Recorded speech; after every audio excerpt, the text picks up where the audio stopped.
Hello everyone, আসসালামু আলাইকুম। আমার প্রিয় আপুরা, তোমরা কেমন আছো? আশা করি সবাই ভালো আছো। আলহামদুলিল্লাহ, তোমাদের দোয়া এবং আল্লাহর অশেষ রহমতে আমিও ভালো আছি। নাজনীন ব্লগ চ্যানেলে আরও একটা নতুন ভিডিও দেখার জন্য তোমাদের সবাইকে স্বাগত জানাইতেছি। আশা করি বরাবরের মতো আজকের ভিডিওটা আপুদের কাছে ভালো লাগবে। তো যাই হোক, এই তো দেখো সকাল থেকে তোমাদের সাথে ভিডিওটা স্টার্ট করে দিলাম, একদম ভোর সকাল। এখন বাজে প্রায় 6:30টার মতো। আর ঘুম থেকে উঠে দেখো সকালের জন্য আর কি নাস্তা রেডি করতেছি। আর আজকে সকালে কি বানাবো সেটাই আর কি তোমাদের সাথে শেয়ার করতেছি। তো চাল গুঁড়া করে রাখছিলাম আগের থেকেই। তারপরে এখানে দেখো কাঁচামরিচ, পেঁয়াজ, ময় মশলা যা যা লাগে, হলদি, লবণ, তারপরে বারো মশলা সব কিছু দিয়ে একটা ডিম দিয়ে ভালো করে গুলিয়ে নিয়ে তারপরে ওখানে দেখো চালের গুঁড়াটা আর কি পানি দিয়ে আগে গুলে রাখছিলাম, আমি গ্রাইন্ডার করে রাখছিলাম, সেটা ঢেলে দিলাম। তো এখন ভালো করে মিশ্রণটা মাখিয়ে নিয়ে তারপরে আমি একটা পিঠা বানাবো আজকে। আর ওই পিঠাটাই ছেলেকে স্কুলে টিফিন দিব। কিন্তু তার আগে দেখো ছেলেকে ভাত খাওয়াবো, যে ওর জন্য আমি দেখো আলুর চপ করে নিতেছি। মানে সিদ্ধ আলু ছিল ফ্রিজের মধ্যে, তো ওইটাই কেটে এইভাবে করে আর কি আলুর চপ ভেজে নিতেছি। আর আমার ছেলে কিন্তু এই ভাজা পোড়া জিনিসগুলো আসলে খেতে অনেক পছন্দ করে। আর আমি দেখি বেশিরভাগ বাচ্চা মানুষগুলা এই যে এই ভাজা টাইপের জিনিসগুলো খেতে বেশি পছন্দ করে। আর আমিও কিন্তু আপুরা, আমিও না অনেক ভালোবাসি এইগুলো খাবার খেতে। তো যাই হোক, আলু ভাজিটা অনেক সুন্দর হয়েছে, অনেক মজা হয়েছে। আর ও আলুটা খুব পছন্দ করে। আর এটা আবার বলতে হয় ছোট বাচ্চারা কিন্তু, আর বাচ্চা মানুষরা আলুটা বেশি পছন্দ করে। তো যাই হোক, দেখো এই যে পিঠাটা বানিয়ে নিতেছি, কারণ ছেলেকে টিফিনে আজকে এই পিঠাটাই দিয়ে দেবো, দুইটা পিঠা দিয়ে দেবো ওকে। তো যার জন্য দেখো দুইটা পিঠা ভাইজা নিতেছি। আর পিঠাগুলো কত সুন্দর হইতেছে ডিম দেওয়ার জন্য। আসলে এই পিঠাগুলো ভাজতে না একটা ডিম ভেঙে দিলে পিঠাগুলো খুব সুন্দর হয়। আর খুব সহজে আর কি উঠে আসে, মানে তাওয়ার মধ্যে লেগে ধরে না। আর খেতেও কিন্তু ভীষণ মজা লাগে, তোমরাও ট্রাই করতে পারো, একদম ঝটপট। মানে তোমরা যদি চাও 10 মিনিটের মধ্যে একটা মানে নাস্তা, অনেক টেস্টি একটা নাস্তা রেডি করতে চাও সকালে, তাহলে তোমরা এই রেসিপিটা মানে ফলো করো। রাতে চালটা ভিজিয়ে রাখবা, তারপরে গ্রাইন্ডারে সকালে পানি সহ গ্রাইন্ড করে নিবা, নিয়ে তারপরে এইভাবে একদম সিম্পল, খালি লাগবে একটা ডিম, আর সব কিছু তো ঘরেই থাকে। তো একটা ডিম হলেই কিন্তু যথেষ্ট। আর তোমরা খাবারের পরে আর কি আমাকে কমেন্টে জানাবা কেমন লাগতেছে, মানে টেস্টটা কেমন। অনেক মজা লাগে, এটা দুধ চা দিয়ে খেতে অনেক ভালো লাগে। তো যাই হোক, চলো টিফিনটা রেডি করে দিয়ে ছেলেকে আগে ভাত খাওয়াই। আর কয়দিন থেকে হাবিবা আপু আমাকে কমেন্ট করে না, আমিও ভালো করে ভিডিও শেয়ার করি না। তো সব আপুদেরকে কিন্তু আমি অনেক মিস করতেছি, অনেক আপুরে আমাকে কমেন্ট করতেছে না। তো প্লিজ আপুরা, তোমরা আবার আমার ভিডিও দেখো, আমাকে সুন্দর সুন্দর কমেন্টগুলো করো। তোমাদের কমেন্টগুলো না পাওয়ার জন্য কিন্তু আমার মানে মনটা নষ্ট হয়ে গেছে আপুরা। কালকে একটা ভিডিও শেয়ার করছি, তোমরা কেউই ওখানে কমেন্ট করো নাই। তো প্লিজ তোমরা আমার ভিডিওগুলো দেখো, কমেন্ট করো, তাহলেই কিন্তু আমার আবার ভালো লাগবে। আমি অনেক ব্যস্ততা, অনেক প্রবলেম সলভ করে তারপরে তোমাদের সামনে আসছি ভিডিও শেয়ার করার জন্য। তো এখন যদি তোমরা আমার ভিডিওগুলো না দেখো, কমেন্ট না করো, তাহলে কিন্তু মনটা আমার আবার ভেঙে যাবে।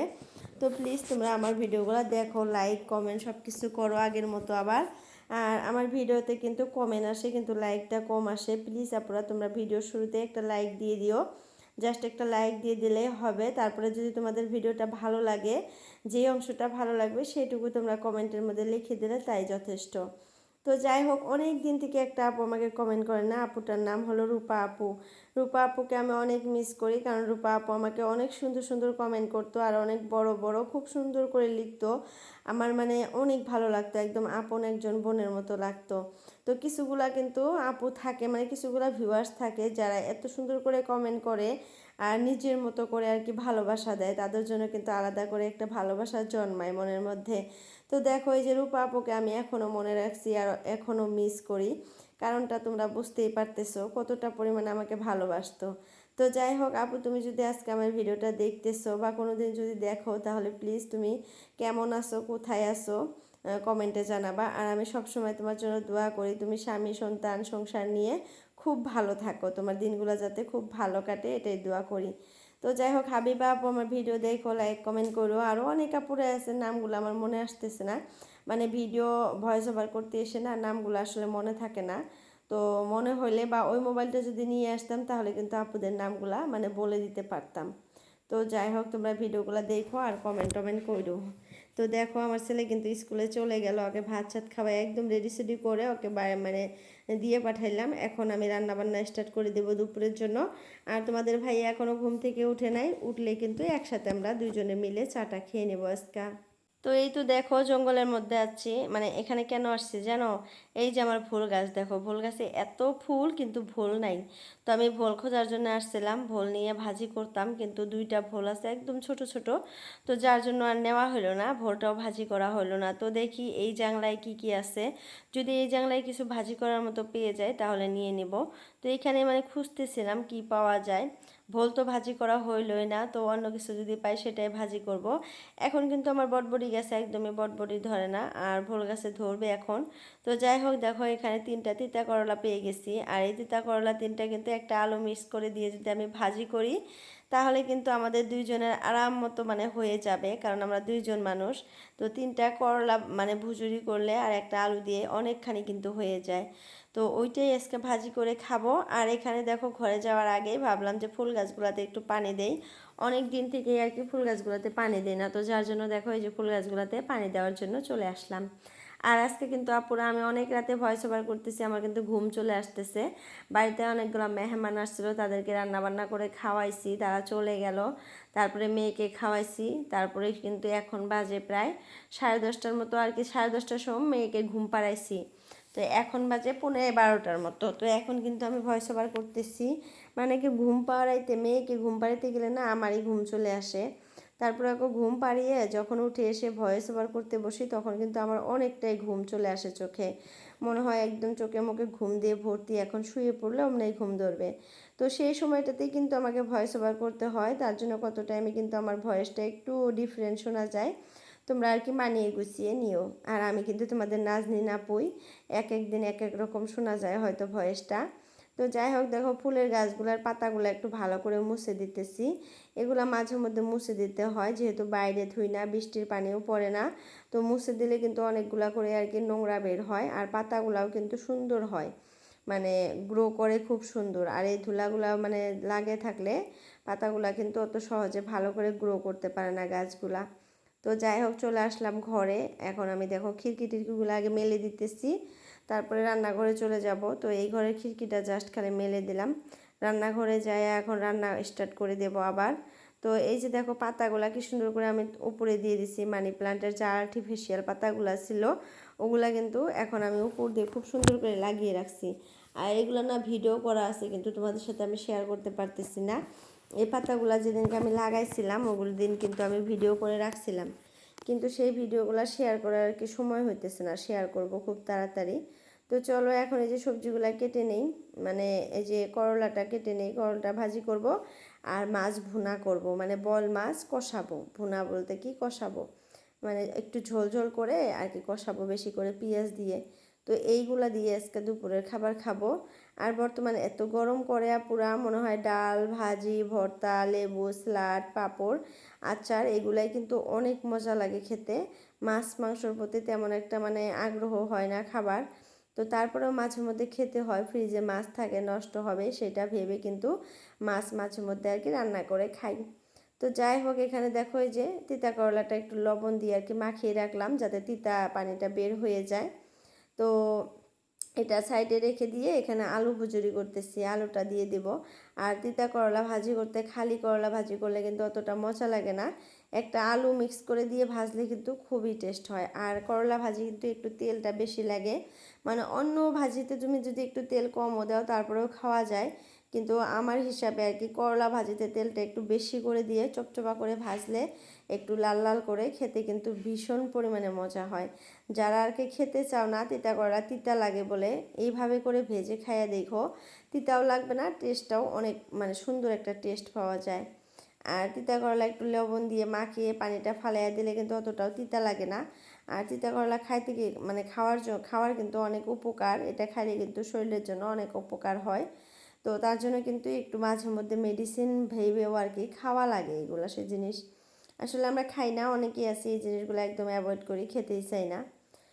তো আসলে খেতে হয়, মাঝে মধ্যে খেতে হয়। তো যাই হোক আমি কিন্তু আগে এই জিনিসগুলো একদমই খেতে পারতাম না, করলা কচু ডাল লাউ এই জিনিসগুলো একদমই খাইতাম না, যখন মেয়েবেলা ছিল আমার বাবার বাড়িতে ছিলাম এই জিনিসগুলো একদম অ্যাভয়েড করতাম। এইগুলো যদি মা রান্না করতো কোনোদিনও আমি ভাত খাইতাম না, কান্নাকাটি স্টার্ট করতাম, আমাকে অন্য কিছু করে দাও তারপরেই আমি ভাত খাবো। তো মা তারপর অন্য কিছু করে দিত, তারপরে ভাত খাইতাম। এই করলা ভাজি, কচু রান্না, লতি রান্না, ডাল এগুলো থাকলে আমি ভাত খাইতাম না। কিন্তু এখন দেখো কি অবস্থা আমার, মানে আগে যেগুলা একদম পছন্দ করতাম না ওইগুলো এখন আমার কেমন জানি করে আর কি ফেভারিট হয়ে গেছে। যেমন দেখো করলা ভাজিটা আমার কাছে এখন এত ভালো লাগে। তারপরে ডাল ডাল লেবু আচার এগুলো হলে তো আমার আর কিছুই লাগে না। ডালটা কিন্তু আগে দেখতেই পারতাম না, ডাল হলে কিন্তু মানে আমার জ্বর এসে যেত। ভাত খাওয়ার কথা বললে বলতাম যে আমার জ্বর আসছে, আমি ভাত খাবো না। তো তখনই মা বুঝে যাইতো যে আজকে ডাল রান্না করছে, তারপরে তার জন্য নাটক করতেছে। তো অন্য কিছু করে দিত, তারপরে আমি ভাতটা খেয়ে নিতাম। তো এই যে দেখো বাইরে আসছি, বাইরে এসে কাপড়গুলো শুকিয়ে দিতেছি। অনেকগুলা কাপড় আজকে মেশিনে দিচ্ছিলাম রাতে, তো ওই কাপড়গুলাই এখন শুকিয়ে দিতেছি। আর এই বাড়িতে আসার পর এত কাজকর্ম করতে হয় আমাকে, কাপড় যে একটু হাতে কাচবো একদিন সেটা আর হইতেছে না। প্রত্যেক দিন আর কি মেশিনেই কাচতে হয়। আসলে প্রত্যেক দিন কাপড় মেশিনে কাচলে না ভালো লাগে না, মনে হয় মাঝে মধ্যে নিজে হাত দিয়ে সার্ফ দিয়ে খুব সুন্দর করে পরিষ্কার করে ঘষে ঘষে ধুয়ে নিই 3বার করে, তাহলে মনে হয় কাপড়গুলো পাক পবিত্র হয়। আসলে আমার মেশিনে কিন্তু 3টা খসাই দেয়, যদি আমি রেঞ্জ প্লাজে দেই তাহলে কিন্তু 3বার খসা দেয়। তারপরেও নিজের মনের মধ্যে একটা ধুকধুকি বা খারাপ লাগা কাজ করে, মনে হয় যে নিজের হাতে ধুলে মনে হয় কাপড়গুলো বেশি পরিষ্কার হবে, পাক সাক হবে এরকম লাগে, কিন্তু পাই না, সময় হয়ে ওঠে না, একদমই সময় হয় না। সকাল 6টার থেকে স্টার্ট করে দেই, 12টা বেজে যায় কোন দিয়ে মানে কোদিক থেকে 12টা বাজে আমি দেখতেই মানে বুঝতেই পারি না। কাজকর্ম করে যে একটু বসবো মোবাইলটা দেখবো সবার ভিডিও দেখবো সেটা আর হয় না। আমি কিন্তু সবার ভিডিও দেখি বিকালবেলাতে, ধরো 4টা বা 5টার দিকে আমি সবার ভিডিও দেখি। যার ভিডিও আমার ইউটিউবে মানে আমার চ্যানেলে আমার ইউটিউবে আসে সবার ভিডিও ক্লিক করে করে তখন দেখি, তখন আর কি কমেন্ট করি। আগাবেলাটা একদমই আমি সময় দিতে পারি না। জাস্ট ফেসবুকে একটা ভিডিও ছেড়ে দেই, একটা ফটো ছেড়ে দেই, দিয়ে আমি চুপ করে কাজ করা স্টার্ট করে দেই আর ভিডিও করা স্টার্ট করে দিই এরকম। আমার মেন টপিক কিন্তু ইউটিউব, আমি কিন্তু ফার্স্ট জার্নি শুরু করছি ইউটিউব থেকে। কিন্তু আমার ইউটিউব থেকে শুরু হলেও এখন কিন্তু আমি ফেসবুকেও 1-2টা করে আর কি ভিডিও আপলোড করি, ফটো টটো আপলোড করি। যেহেতু দেখি সেখানে সবাই আপলোড করে, ইউটিউবে কাজ করা যারা ইউটিউবে কাজ করে তারা মানে ফেসবুকেও করতে পারে, কারণ সেই ভিডিওগুলাই শর্ট করে যদি মানে ফেসবুকে ছাড়া যায় সেখান থেকেও কিন্তু কিছু হলেও কিছু হয় আর কি। তো সেটাই আমি এখন করি। তো আমার ফেসবুক চ্যানেলের আর কি পেজের নাম হলো নাজনীন ওয়ার্ল্ডস।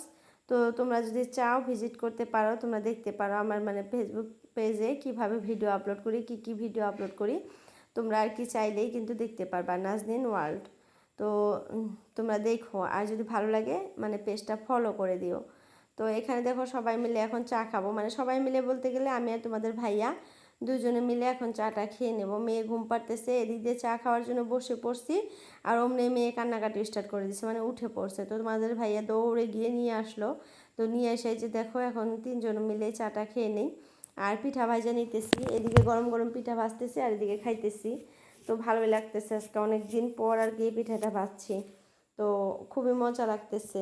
তো দেখো ওই যে মেয়ে কান্নাকাটি করতেছে, ঘুম থেকে ওঠার পর না ও অনেক কান্নাকাটি করে, ওকে একটু নিয়ে আদর করতে হয়। তো তোমাদের ভাইয়া নিয়ে আসছে, কারণ কি বলতো এতক্ষণ পর্যন্ত আমি এত পরিমাণে কাজকর্ম করছি, একদম ঘেমে একাকার হয়ে গেছে, এখন যখন কোলে নেব সেই সিচুয়েশনটা নাই আর কি।